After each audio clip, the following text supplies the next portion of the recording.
My name is Amy Palmer, and I am the Central Regional Manager for the Canadian Mental Health Association, Newfoundland and Labrador. Everybody has mental health, and everybody can experience poor mental health. When we bring up the idea of fireworks, and you'll get a comment of like, oh, well, it's not that big of a deal.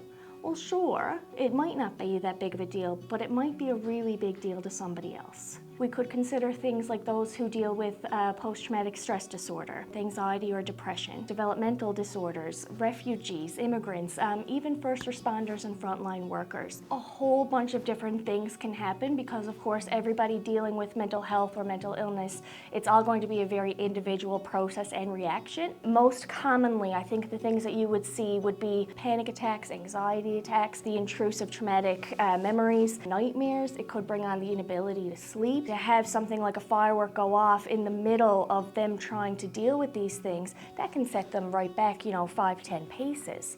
So by giving like a heads up, by saying like, hey, fireworks are going to happen on this date from these times, gives them that window, okay, this is going to happen this time. So that predictability, they can get prepared. Having things on hand like earplugs or making sure that they have a go-to movie ready to go. They could also make sure that they have their support system ready. It's just giving the heads up so that what they need to do to prepare for that, they can do without being the rush and the struggle in that moment.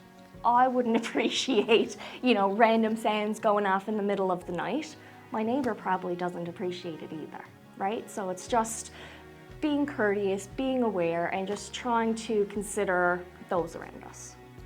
Hi, this is Mayor Barry Manuel. This Canada Day, we encourage our citizens to only use fireworks between dusk and 11 p.m. And we ask that you notify your neighbors before you do so. Let's make it a happy celebration for everyone.